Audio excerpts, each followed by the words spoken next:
Then now the Sanjaya, who is actually speaking the Bhagavad Gita to Dhritarashtra, he is now, talking.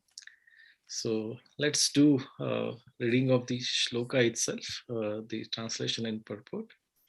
So Uncle, you can start. Manjunath Prabhu, you can start shloka. Hare Krishna, everybody. Let's shloka.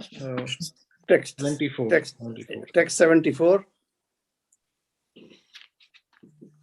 Sanjaya Uvacha Ityaham Vasudevasya Parthasya cha Mahatmanaha Samvadamimam Aushram Adbhutam Roma Harshanam. Translation. Sanjaya said, thus have I heard the conversation of the two great souls, Krishna and Arjuna, and so wonderful is that message that my hair is standing on end. Purport. In the beginning of Bhagavad-Gita, Dhritarashtra inquired from his secretary Sanjaya what happened on the battlefield of Kurukshetra. The entire study was related to the heart of Sanjaya by the grace of his spiritual master Vyasa. He thus explained the theme of battlefield. The conversation was wonderful because such an important conversation between the two great souls had never taken place before, and that would never take place again. It was wonderful because of the Supreme Personality of Godhead was speaking about himself and his energies to the living entity. Arjuna, a great devotee of the Lord. If we follow in the footsteps of Arjuna, understand Krishna, then our life will be happy and successful. Sanjaya realized this, and as he began to understand it, he related the conversation to Dhritarashtra. Now it is concluded that wherever there is Krishna and Arjuna, there is victory. Hare Krishna. Hare Krishna. Thank you very much. Thank you. So this shloka begins with Sanjaya Uvacha.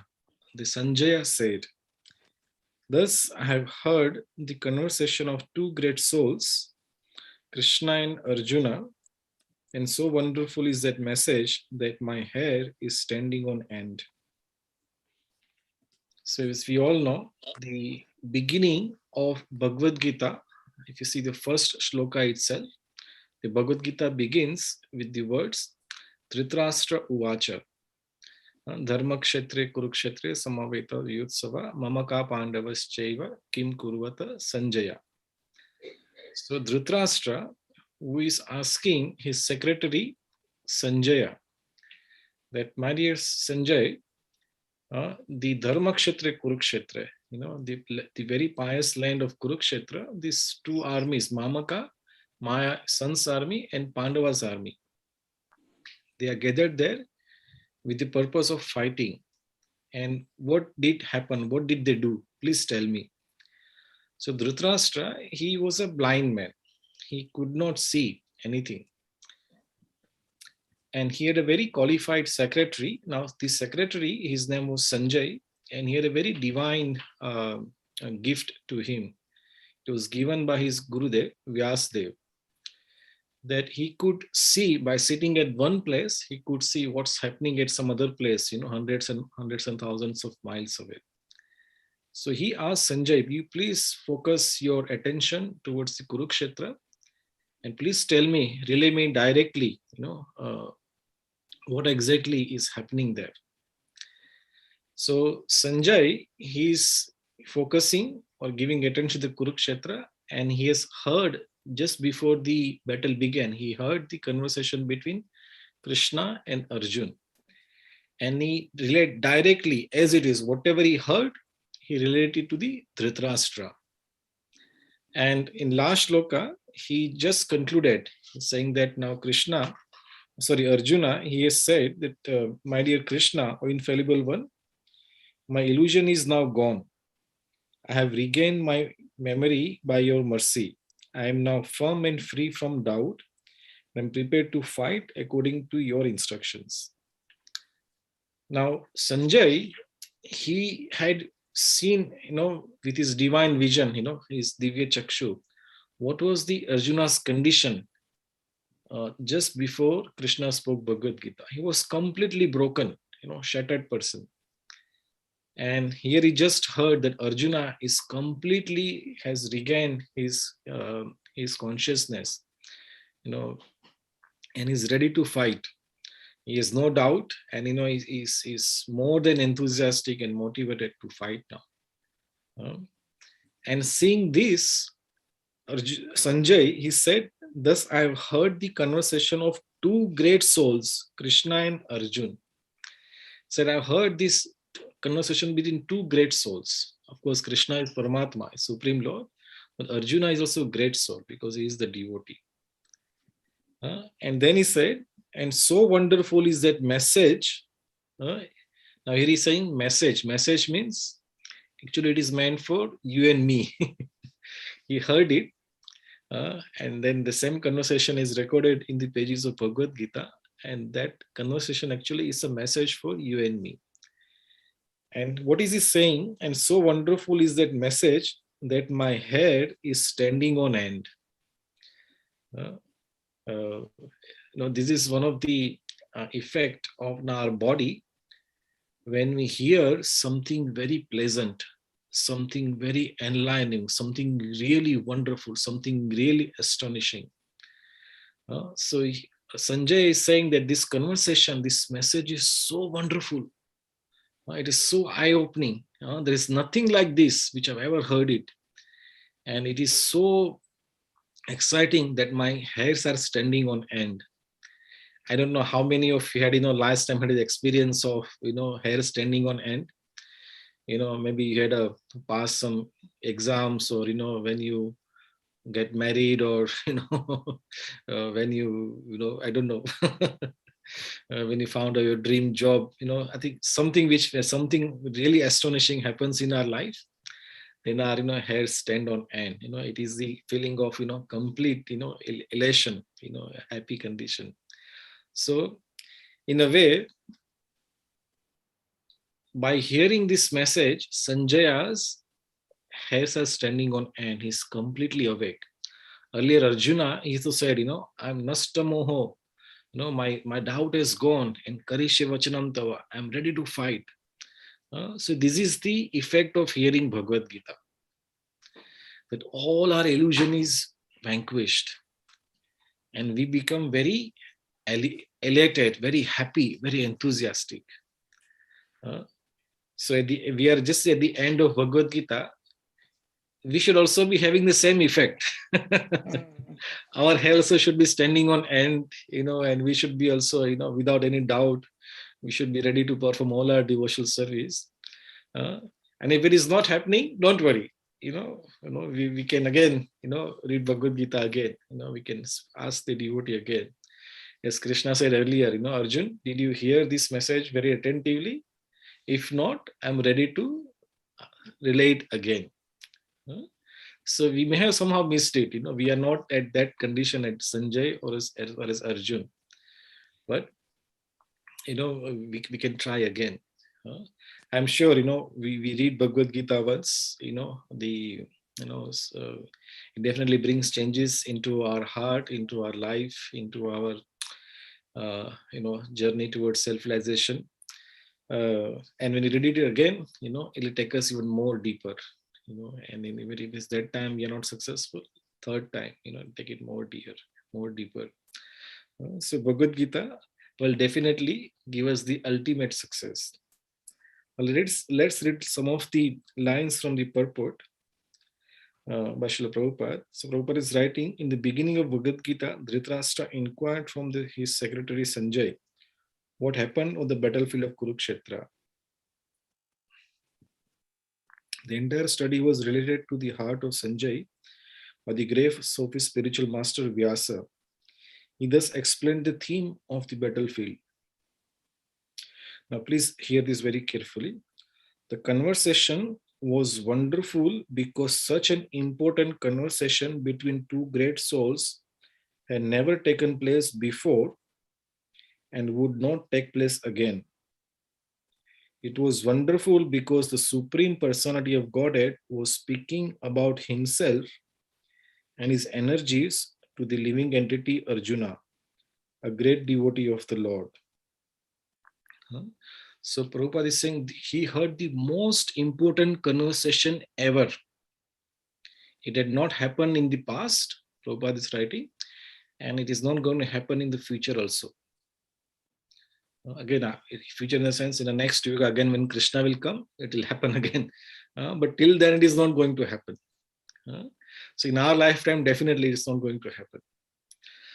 So this is the most important conversation that Sanjay said that I have heard. And what was this conversation about? Conversation about Krishna and his energies. And he's relaying this confidential knowledge to his pure devotee Arjuna. So my dear friends, this confidential conversation, or the most important conversation between two great souls, we should always hear. In spiritual life, our spiritual life starts with the first process. There are 9 processes of bhakti, and the first process is Shravanam. Shravanam, next is Kirtanam. Shravanam, Kirtanam, Vishnu Smaranam, then remembering Krishna. So Shravanam is the first devotional service, and it is the most important service, or most important process of bhakti, that we should hear the message of Krishna. Now, the message of Krishna, it is in Bhagavad-Gita, in Srimad Bhagavatam, in Chaitanya Charitamrita, and various others Puran. But we follow these 3 main scripture: Bhagavad-Gita, Srimad Bhagavatam, and Chaitanya Charitamrita. And all these 3 scripture, the compilation is the conversation between great souls. So in Bhagavad Gita, it is a conversation between Krishna and Arjuna.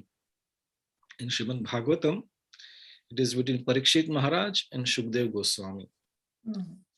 And even that conversation, Parikshit Maharaj is asking so many questions to Shukdev Goswami. And Shukdev Goswami said, in reply to your question, I'll just narrate a story. The same question was asked by another devotee to another great devotee. And how did he explain? So there is a conversation in conversation. And sometimes there is another third conversation inside also. So this is something really, really wonderful. That our process of bhakti actually is so easy that we just keep our ears near where the Krishna Katha is going on, or the message of Krishna, or the glorification of Krishna is happening. We just be in that place where it is going on and just hear it. And when we hear it, it enters through our ears, and then it enters in our heart. And as long as we are sincerely accepting this message with a grateful heart, it will, purify our heart and our whole existence in such a way that will take you to a completely higher platform of transcendental realization. And where, the symptoms like, standing the hair on the end, there are so many ashtavikar, when devotees feel, the pleasures and joys of bhakti, there are ashtavikar happens, different kind of symptoms appear in the body. One of them is the standing of the hair on the end. Others are like, some people just start crying, incessantly. Some people, they just become so happy, they start laughing. Some people, they tremble. Some people, they become unconscious, and so forth. Some people, they perspire, and so forth and so on. It is called ashtavikar. Some deformities in the body appears. It's a symptom of, experiencing the transcendental pleasure of spiritual bliss. So this is what Sanjay said, that I am so happy hearing these conversations, and my hairs are standing on end. Now let's go on the next sloka. Somebody can read, translate. Shall I? Shobant, is it? Yes, please. Yes, Mataji, go ahead. Hare Krishna, everybody. Text 75. Vyasa prasadat shritavan etad guhyamaham param yogam yogeshwarat krishnat sakshat kathayat swayam. Translation. By the mercy of Vyasa, I have heard those most confidential talks directly from the master of all mysticism, Krishna, who was speaking personally to Arjuna. Purport. Vyasa was the spiritual master of Sanjaya, and Sanjaya admits that it was by Vyasa's mercy, that he could understand the supreme personality of Godhead. This means that one has to understand Krishna not directly but through the medium of the spiritual master. The spiritual master is the transparent medium. Although it is true that the experience is still direct, this is the mystery of the disciplic succession. When the spiritual master is bona fide, then one can hear Bhagavad-Gita directly, as Arjuna heard it. There are many mystics and yogis all over the world, but Krishna is the master of all the yoga systems. Krishna's instruction is explicitly stated in Bhagavad-Gita: surrender unto Krishna. One who does so is the topmost yogi. This is confirmed in the last verse of the 6th chapter. Yoginam api sarvastam. Yeah. Narada is the direct disciple of Krishna and the spiritual master of Vyasa. Therefore, Vyasa is as bona fide as Arjun because he becomes in the discipline a successor.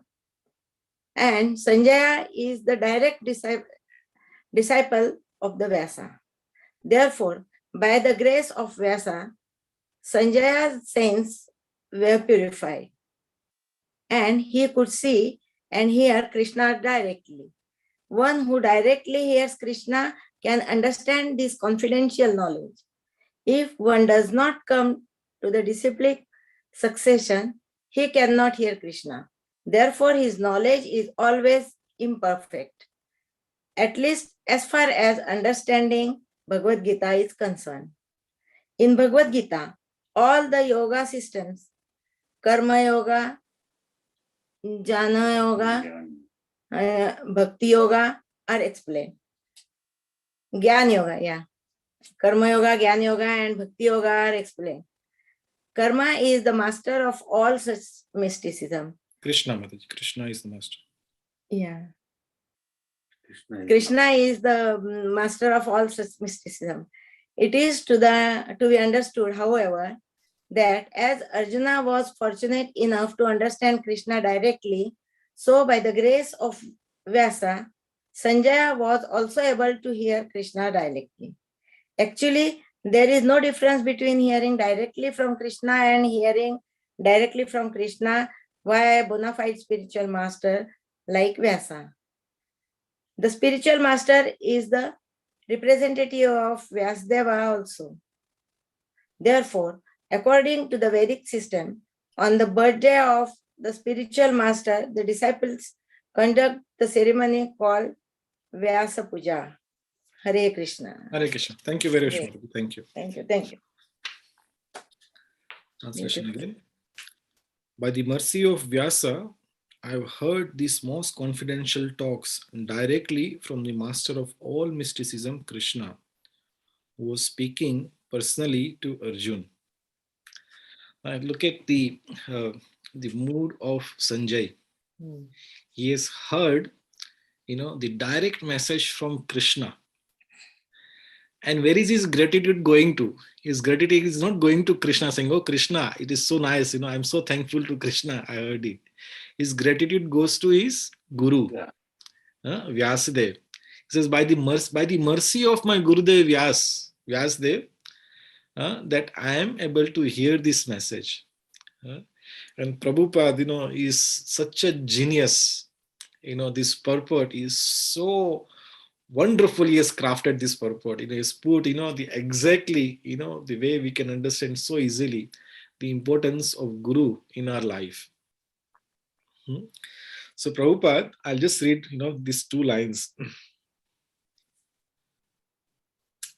Vyasa was the spiritual master of Sanjaya, and Sanjaya admits that it was by Vyasa's mercy that he could understand the Supreme Personality of Godhead. This means that one has to understand Krishna not directly but through the medium of the spiritual master. The spiritual master is the transparent medium, although it is true that the experience is still direct. This is the mystery of the disciplic succession. That one has to receive this message or instructions of Krishna through disciplic succession. One has to receive it through Guru. And the Guru has to come in the bona fide disciplic succession line. We explained it quite a few times earlier. We have 4 sampradayas: Brahma Sampradaya, Sri Sampradaya, Rudra Sampradaya, and Kumara Sampradaya. And in that lineage, the disciplic succession comes, and the Krishna, he gives message to Brahmaji, to Lakshmiji, to Shivji, and 4 Kumars. And they in turn give this message or knowledge to his disciple and his disciple.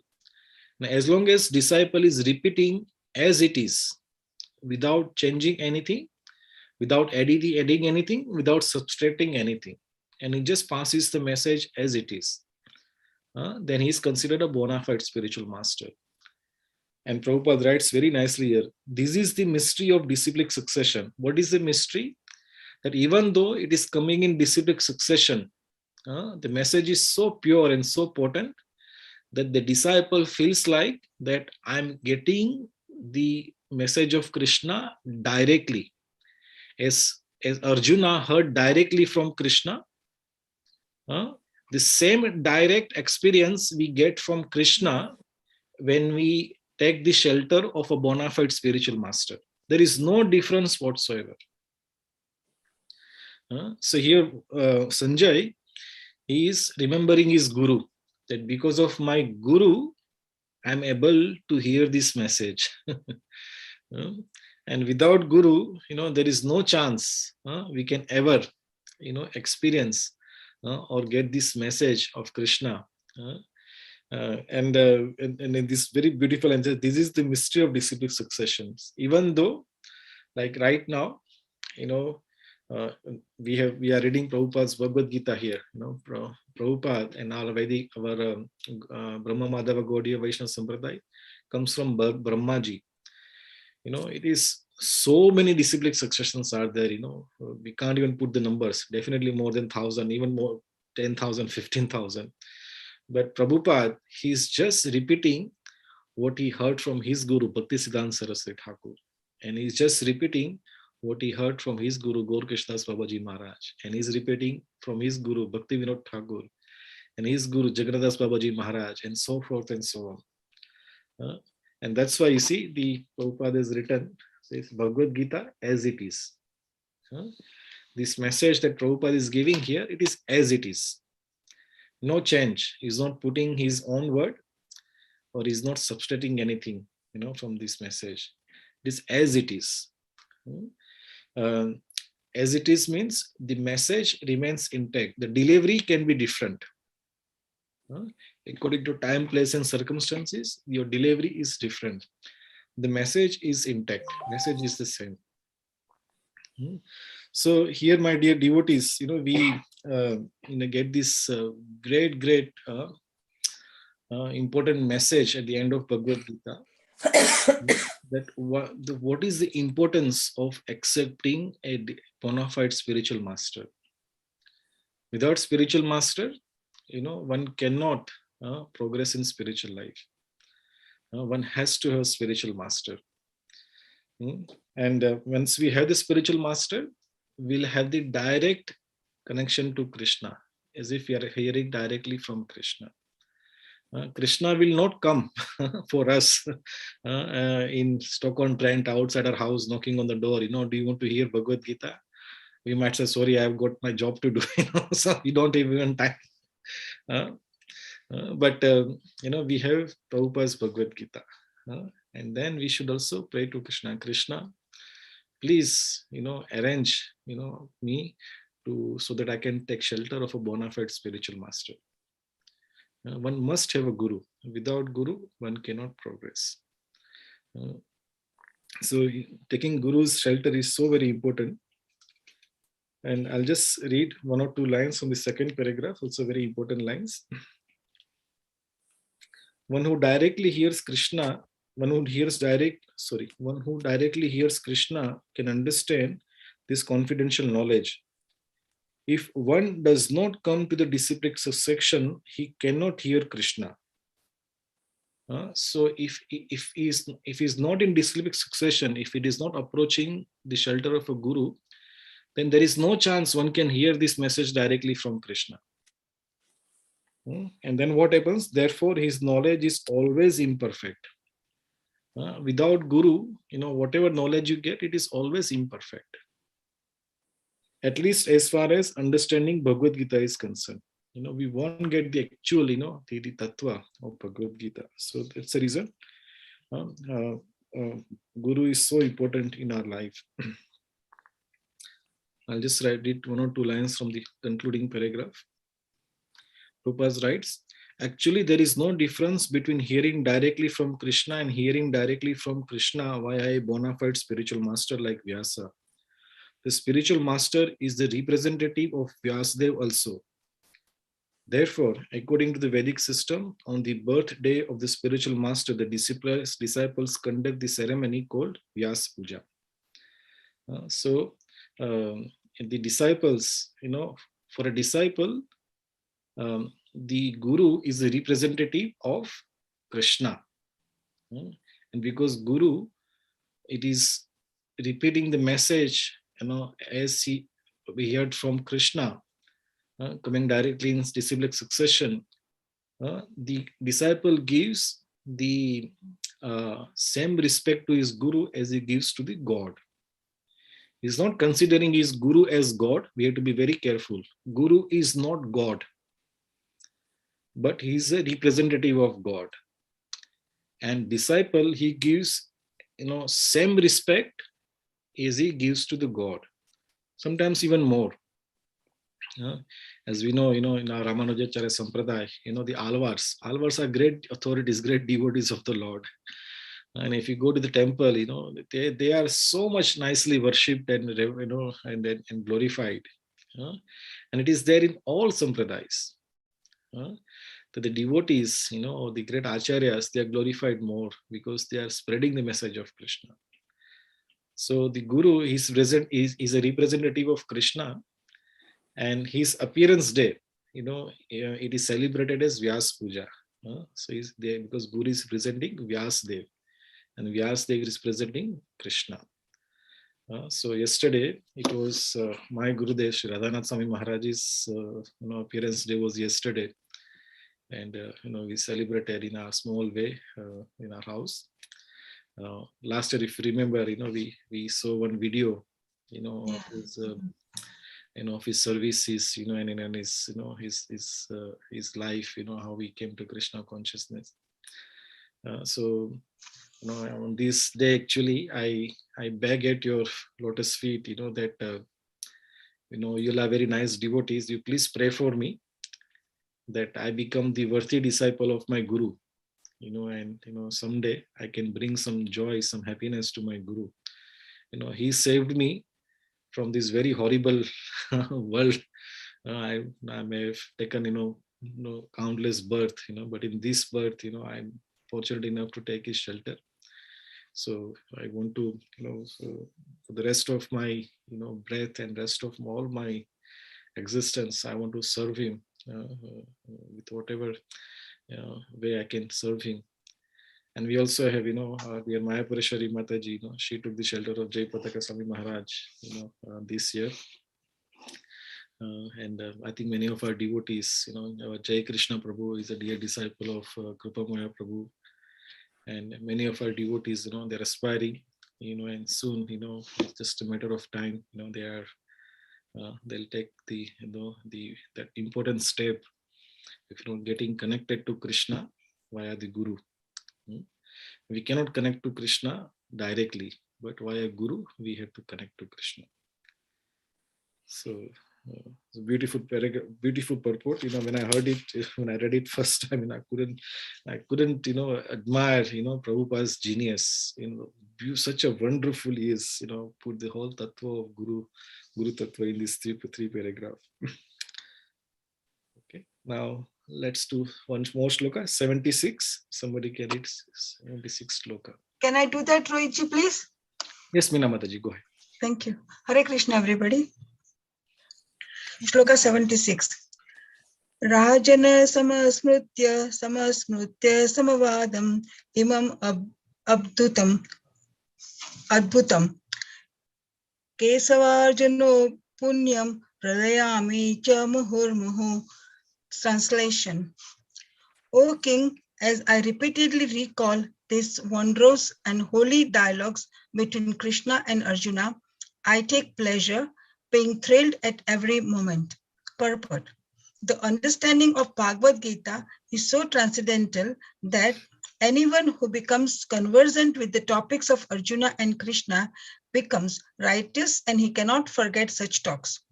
This is the transcendental position of the spiritual life. In other words, one who hears the Gita from the right source directly from the Krishna attains the full Krishna consciousness. The result of Krishna consciousness is that one becomes increasingly enlightened and he enjoys the life with a thrill, not only for some times, but at every moment. Hare Krishna. Hare Krishna. Thank you so much, Mataji. Thank you. Again, dear devotees, please hear, this each word, what Sanjaya is saying.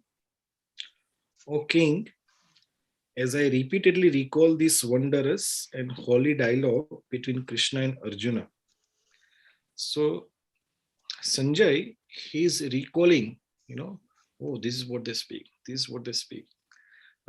So, as a follower of Gita, we should also recall Bhagavad Gita again and again. Oh, this is what Krishna spoke. Oh, this is what Arjuna asked, and this is how he answered. And we should study Bhagavad Gita, and then we have to live Bhagavad Gita. When we recall these instructions of Krishna and apply into our life, then we live Bhagavad Gita. And then when we leave Bhagavad Gita, what happens? See, he says in the next line, I take pleasure being thrilled at every moment. Says, I take pleasure being thrilled at every moment. So when one becomes a devotee of Krishna, life is never boring.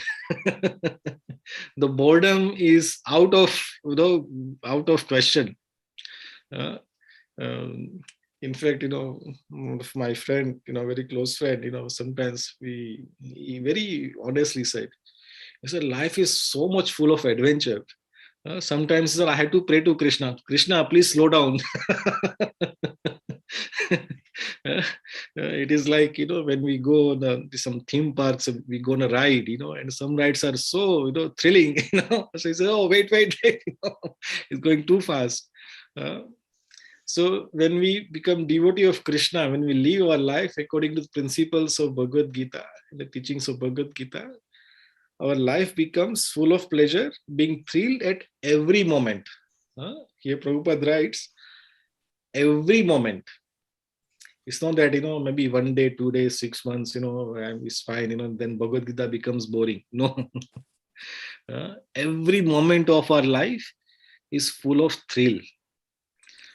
And then many a times this thrill is, beyond our imagination. What kind of thrill it brings into our life. On the contrary, those who are not, devotees of or not following Bhagavad Gita, they seek thrill, in so many other ways.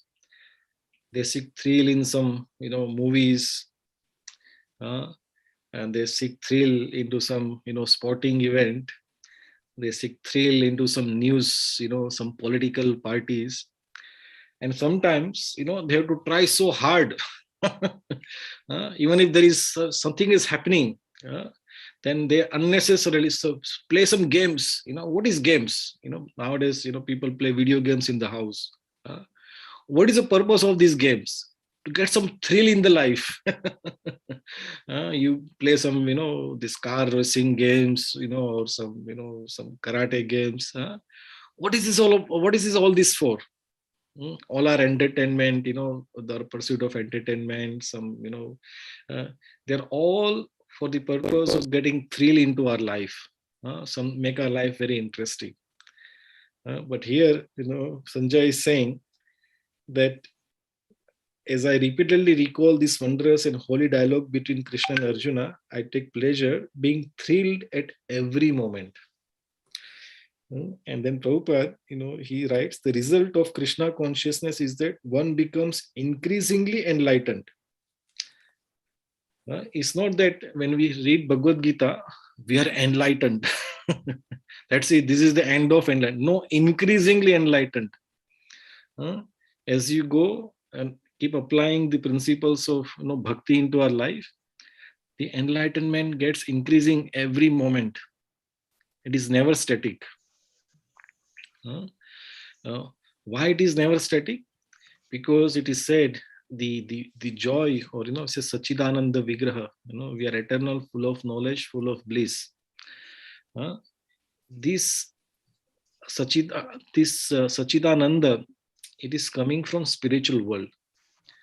And this Anand, it is always increasing. In spiritual world, the bliss is always increasing. It is never static. So when we get ourselves connected to the spiritual world, even though we are right now in this material body, living in this material world, because we are living our life, as per Bhagavad-Gita, we are not studying Bhagavad-Gita, but we live life, as a we live Bhagavad-Gita, as per life like Bhagavad-Gita. Then actually we get connected to the spiritual world. And then, we have increasing enlightenment. It is never static. It is always increasing. And he enjoys life with a thrill. Not only for some time, but at every moment. When we watch a movie, we get thrilled, hero is chasing heroine, and then villain comes, we get thrilled, we are on the edge of the seat, and then after 2-3 hours, it's over, and what do next, okay, go to bed, life is again boring. We watch some football match or cricket match, for 30-40 minutes, it is, thrilling. And after some time, it is again boring. So you have to keep finding, ways to get our life more thrilled. But here Prabhupada saying, at every moment, life is full of thrill. So this is the blessings of Bhagavad-Gita. It is, as soon as we start living life with Bhagavad-Gita, it is guaranteeing our destination going back to Godhead in the sooner or later. It depends on how sincere we are. But even before that, our life becomes very thrilling, without any dull moment. And now let's do this last sloka, 77 for last tonight. Somebody can read this last sloka.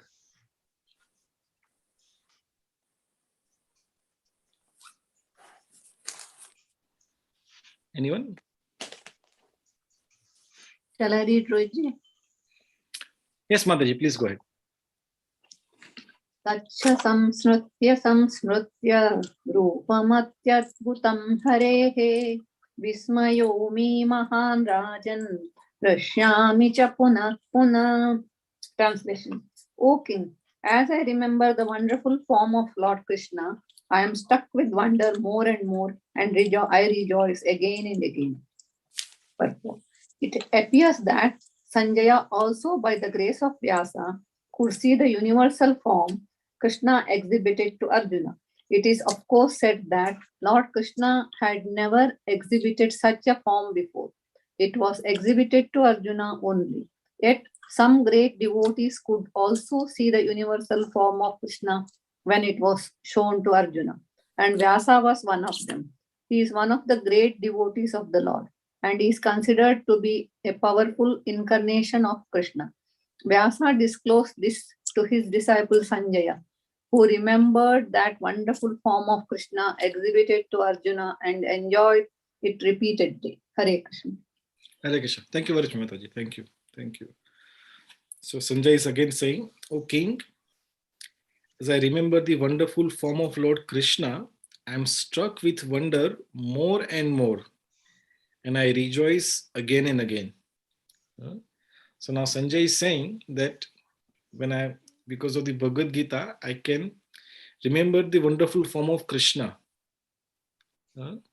See, Sanjay, he just heard, but through that hearing, of course, he is a Divya Chakshu, but through the hearing, he can remember the Krishna's form again and again. This is the power of hearing. When we hear Krishna Katha, we can see Krishna everywhere. Krishna is a blue color, and next time we see a blue sky. Actually, it is very rare in the UK, but whenever there's a blue sky, because this is Krishna. Krishna is a bluish color. We see a little peacock feather. Oh, this is Krishna. So when we hear about Krishna very nicely, then we can also see Krishna everywhere. And Prabhupada writes in the purport that it appears that Sanjaya, he was also shown the Virat Roop, Krishna's universal form.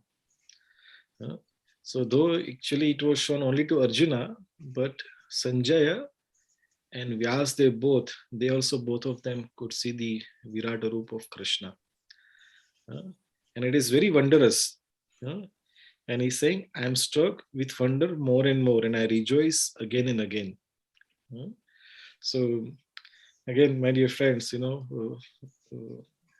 once we see Krishna's form with love, with gratitude, beautiful form of Krishna will steal our heart. And once we see Krishna, in the with devotion, and when that heart is stolen, our life will never be the same again. We will never be able to see, live our life without ever, seeing Krishna's form, everywhere. And Krishna's devotee, he can see this form everywhere because he is in love with Krishna. And how is this love, sprouting in his heart? Because of the hearing, hearing from the Guru, hearing from Krishna's devotee. And when we hear, the message goes into the heart, the heart gets purified. And natural love for Krishna, it starts, flooding our life. And in that love, what is it, sloka? When our eyes are anointed with the love of Krishna, we see Krishna everywhere. In Brahma Samhita, the Premanjana Sulita Lochanena. You always say that. Yes, Mataji, yes. Yeah, today I could not remember. Yes. Premanjana Churita Bhakti Vilochanena Santa Sadeva Hridayesha Vilokayanti Yam Shama Sundaram Achintya Gunaswarupam Govindamadi Purusham Tamaham Bhajami. That when our eyes are anointed with the love of Krishna, in love of Krishna, then the devotee, the Santa Sadaiva Hridayesha Vilokayanti, he sees Krishna everywhere. So, as sometimes back, we were discussing that it is not that important to seek for Krishna physically. But more important is to cultivate the love of Krishna into our heart. When the love is there, we'll see Krishna everywhere. That is the most important thing, that we should serve Krishna. We should serve Krishna's devotees. We should chant Krishna's name very nicely and purify our heart. In the purified heart, then the Krishna's love sprouts. And then we can see Krishna everywhere. Even in this material world, even this, Stoke Trent or wherever we are, we can see Krishna everywhere. If we have love of Krishna in our heart, we can see everywhere. So I stop here. We are stopping at sloka 77. The last sloka is 78. Very important sloka. Yatra Yogeshwara Krishna Yatra Partha Dhanurdhara Tatra Shri Virjayo Purtir Dhruva Nitir Mati. Very important sloka, which will cover, next week. Next week, 14th December, is the Gita Jayanti. This is the day Krishna spoke Bhagavad-Gita. So if all goes right, and if you all have time, we can do our Bhagavad-Gita conclusion next Tuesday. Is it okay with all of you? Yeah. Yeah. Other than fine. Tuesday,